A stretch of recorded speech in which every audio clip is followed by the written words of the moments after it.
ऊंचा पहाड़ों के बीच दो अलग पहाड़ों पर दो शानदार राज्य बेस्ड था। एक पहाड़ पर सूर्यगढ़ महल और दूसरे पहाड़ पर चंद्रावती महल। दोनों महल दूर थे, लेकिन उनकी खूबसूरती पहाड़ों की हवाओं में बाढ़ की तरह चमकती थी। रियागढ़ का राज राजा वीरान चलता था।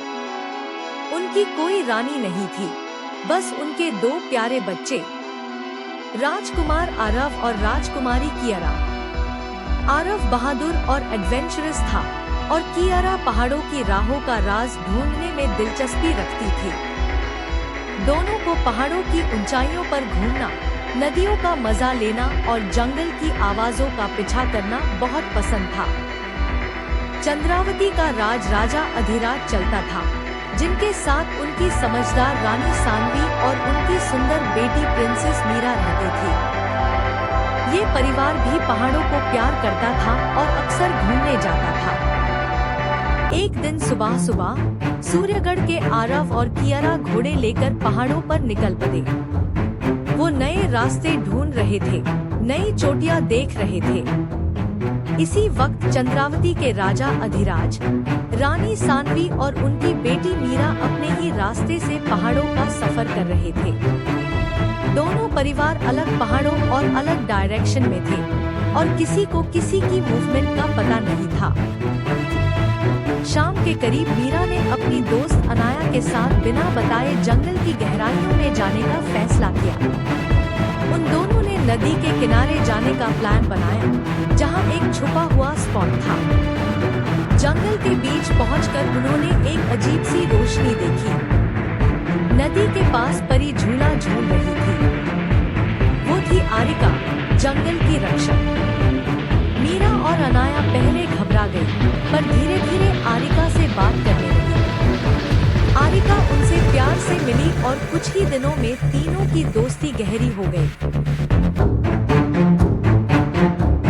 उधर आरव और कियारा पहाड़ों की एक बहुत मुश्किल चोटी पर चढ़ रहे थे। उन्हें वहां एक पुराना पहाड़ी आदमी मिला, बाबा रुद्राक्ष। बाबा ने उन्हें एक बड़ा सच बताया। दुशान नाम का एक पुराना राजा वापस अपनी फौज तैयार कर रहा है। वो दोनों राज्य पर एक साथ हमला करने वाला है। आरव और कियारा तुरंत समझ गए कि ये बात छुपाना खतरनाक होगा। वो दौड़ते हुए सूर्यगढ़ वापस आए। आरव ने राजा वीरान को सब कुछ बताया। इसी वक्त चंद्रावती में मीरा और अनाया भी परी आरिका से स्टार्ट हुआ राज अपने राजा अधिराज को बता चुकी थी। दोनों राजा समझ गए कि ये हमला दोनों परिवारों को खतरे में डाल सकता है, इसलिए दोनों ने मिलकर बात करने का फैसला किया। दुश्मन गुस्से में था, इसलिए वो अपनी फौज लेकर जंगल के बीच घुस गया। लेकिन इस बार दोनों राज्य तैयार थे।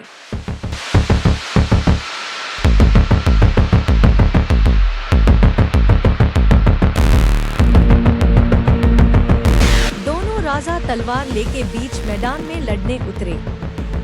लंबी और कठिन जंग के बाद दुश्मन राजा दुशान हार गया। उसकी सेना टूट गई और दोनों राज्य की विजय का शंख गूंज उठा। इस जंग के बाद सूर्यगढ़ और चंद्रावती की दूरियां हमेशा के लिए मिट गई। दो पहाड़, दो महल, दो परिवार एक परिवार बन गए। आरव, कियारा, मीरा, अनाया एक साथ पहाड़ों पर घूमते, नदी किनारे बैठते और परी आरिका जंगल की हिफाजत करती हुई उन्हें देखकर मुस्कुराती रहती।